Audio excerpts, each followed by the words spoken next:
So how did this lead ultimately to your arrest and imprisonment? Yes, so I was continuously delivering speeches and working with the youth, and we were attempting to go to the West Bank and speak to groups of youth to deploy this strategy, not from Jerusalem, where there's far more attention in terms of cameras, in terms of forces that are very equipped. And we would go to the north of the West Bank, where there's greater opportunities for action because Israeli forces are not within the cities. So, for example, in Nablus, and Brother Khalid was returning back into occupied Palestine, and I was heading on December 1st. So we were supposed to go on December 2nd or December 3rd to the north of the West Bank to communicate this work and to begin these protests.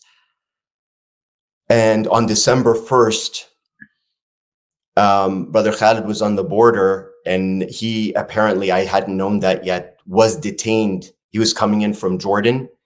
And immediately when they identified him, he was arrested, handcuffed, placed into a car in an odd crawling position, sort of his hands down on the floor, his back also on the floor, crutching in the car with these handcuffs and heading to Jerusalem.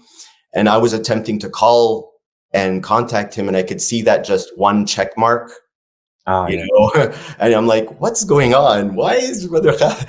And there I was heading to my primary site of research, expecting to be one of my last salahs to Al-Aqsa before heading with Brother Khalid to the north of the West Bank. And I left Silwan, walking up the mountains all the way to the old city, past its beautiful walls. And as I was entering into the gate, one of the forces at the gates, and there are forces at every gate of Al-Aqsa. It's as though you're going through the airport, many of which despise me. And one person who really hates me just was going through his phone. Delicious. I could see on his face a far greater smile than appears on my face now, just scrolling. And he's like, stop, wait. And I'm sort of wondering what's going on. I passed this gate again and again, despite their look of disgust when I passed them. And there I was, a picture of me, my beard, I could identify myself.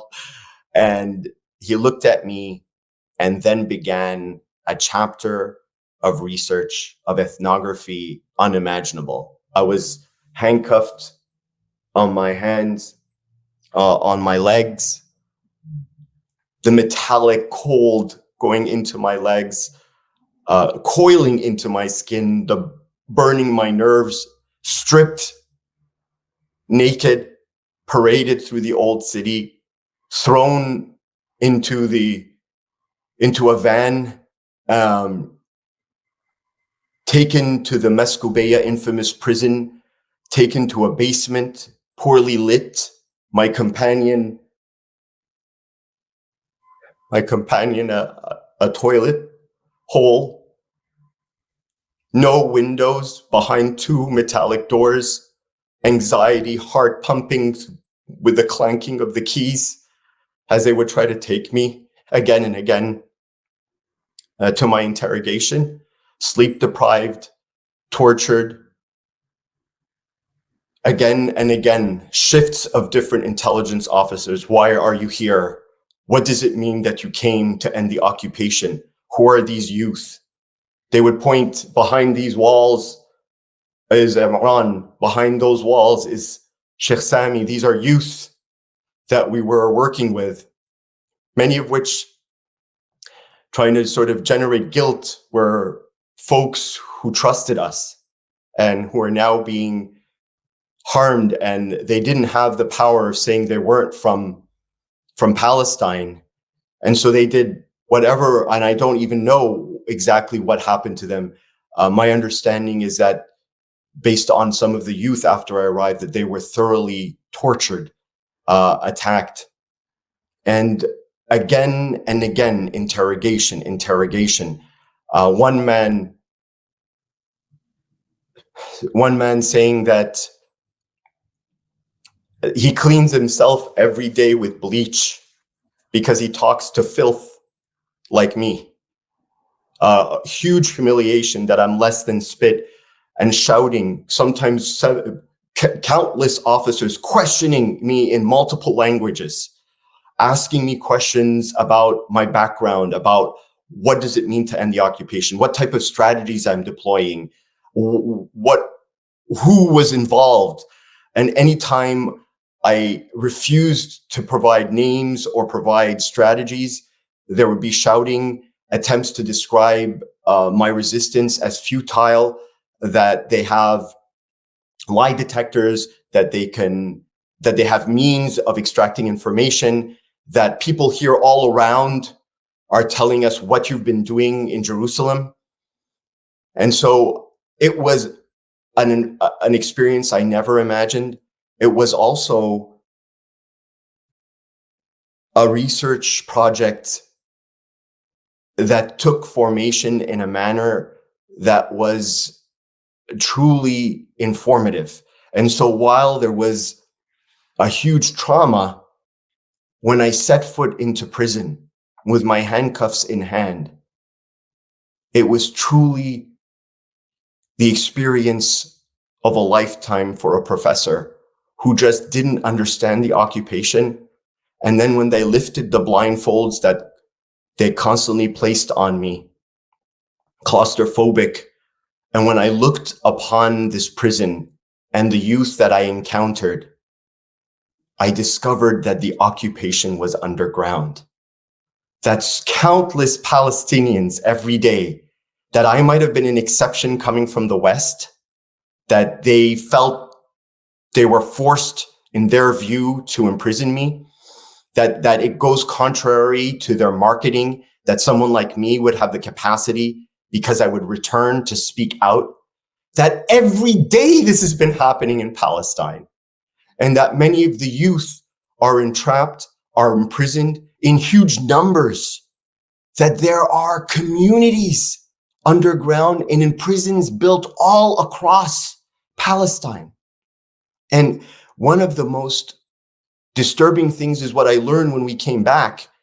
Brother Khalid and I were separated, and for a brief time, for 2 days, we were alone.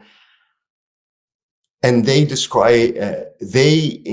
attacked him in a very different way. They wanted to understand what was my strategy, and they saw that I was resistant.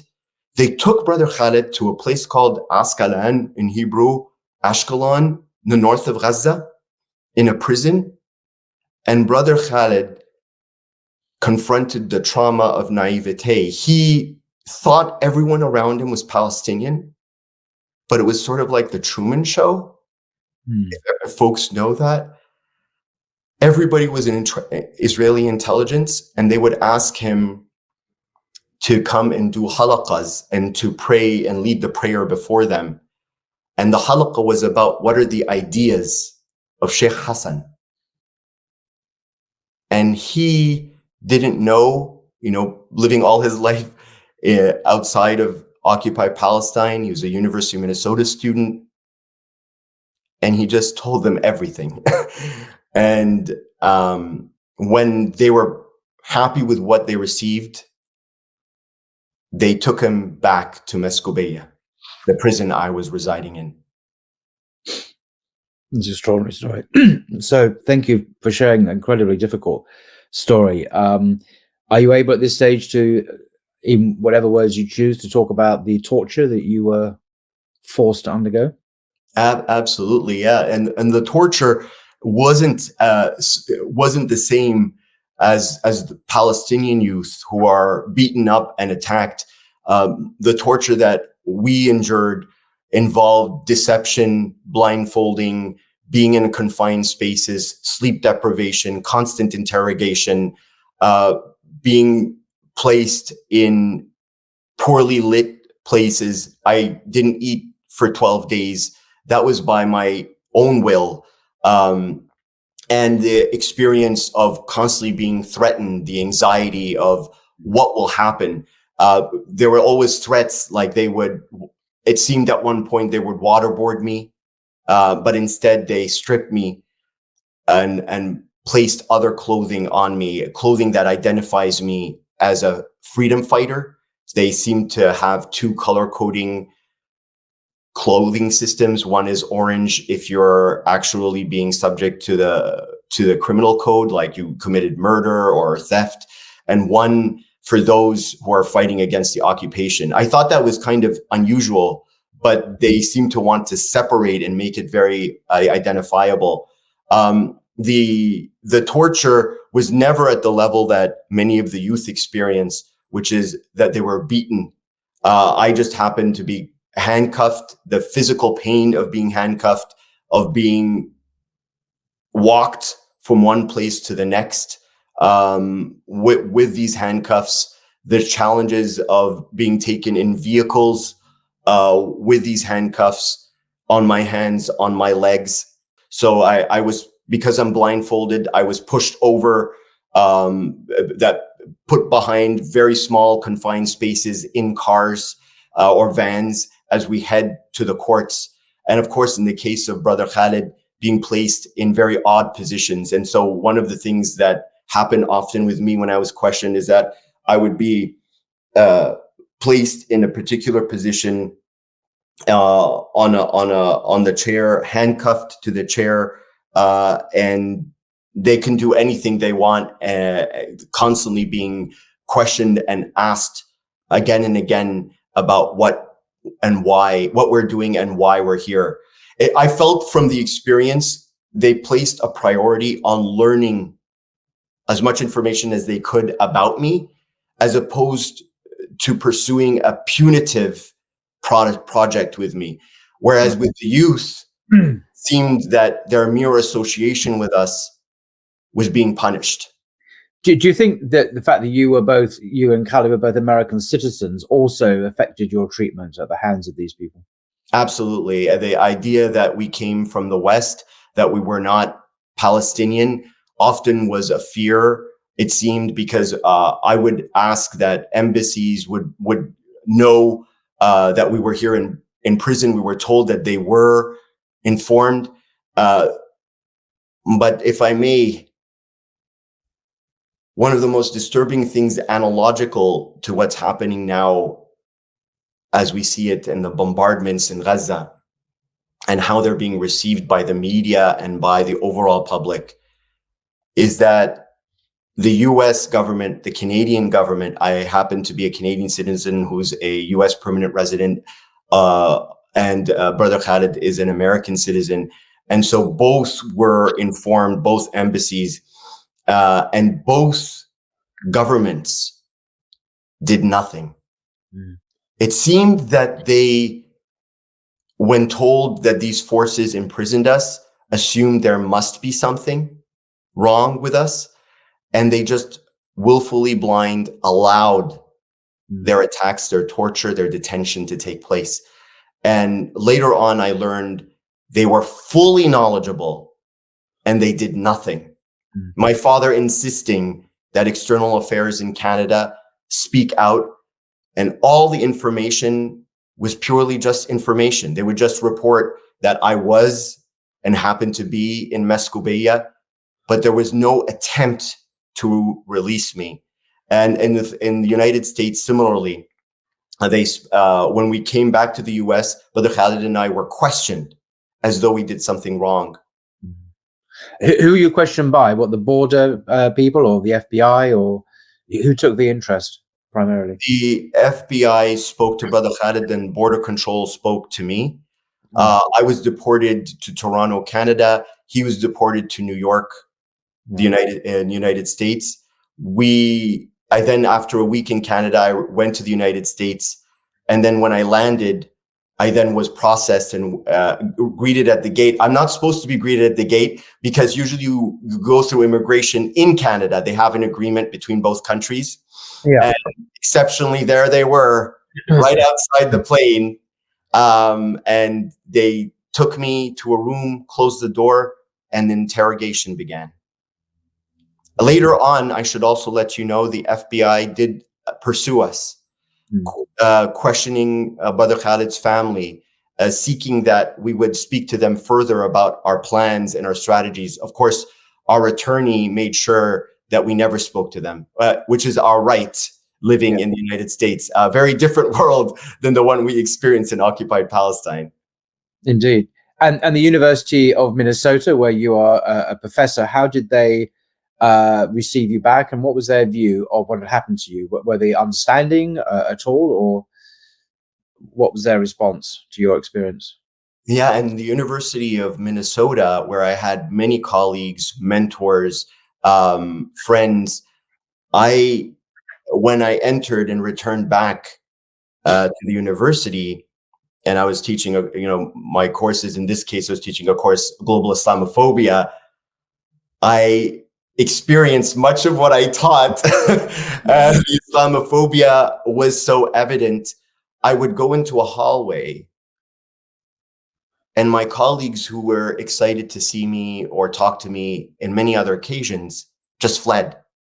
And I think that the question they were asking was, how could a professor in one of the luminary universities of our country be imprisoned for 23 days? There must have been something. And they were very disturbed, I could tell, many of which never described to me why they were disturbed. They simply had a covenant that they told themselves never to speak to me. And one of my mentors, he was struggling. I could see the dissonance in his words and on his face. He was like, "What? You were imprisoned, Hassan?" He said it with empathy, and I could see he was processing, looking at the wall. This was, by the way, in a faculty meeting. He happened to sit beside me just to hear about me, and I told him what happened. Mm-hmm. And then he was like, reflexively, he responded, "You have to contest it. It's a democracy." What, Israel's a democracy? Yes, yes. And I could see that he was struggling with his vision of Israel, and the fact that someone he loves, someone he respects, someone who brought a Holocaust survivor to his Global Islamophobia course, someone he collaborated with, he invited to his class to talk about human rights, happened to be imprisoned by a government that he loved and respected. And what was unbelievable was that I saw this as the beginning of potential change, but it was also a struggle for him that then limited our friendship and our capacity for connection. And so this is the challenge, by the way, and this is a challenge even many da'is could talk about this, that you can form friendships and take people out to pizza, what our beloved, Hamza talks about, taking people out and so on. It's always pizza, by the way. I'm thinking, dude, be more imaginative. Think of curries, think of fish and chips, even in England, What's this thing about pizza all the time? Sorry. That's true. I'm always hearing it. And the reality is that there comes a point where there's a crossroad, right? Where, the buck stops with you and you sort of have to deliver the truth. You have to say, you must read the Quran. Our friendship, true, will remain. But let me tell you a story that was said over and over again, that the Prophet ﷺ came to save all of us from a coming hellfire, that their flicker of a moment will pass and we will appear as throngs before Allah subhanahu wa ta'ala. And sometimes we fear that conversation, even after hours of doing, eating fish and chips and talking together. And so one of the things that I see in this quest, and I see it in the protests, is that people are open, but the initial phases is ambivalence, and it's hard. When I came back to America, I experienced a second trauma. The first was the detention and the torture, my second trauma was loneliness. My colleagues abandoned me, friends who I uncovered who couldn't tolerate the thought that I could be imprisoned by forces that they perceived as bringing order, and that I probably was a piece of the chaos that they were trying to control, and not that I was someone fighting for liberation. And so even the word occupation, the word brutality and torture, I could see these were not the words that you associate with the word Israel.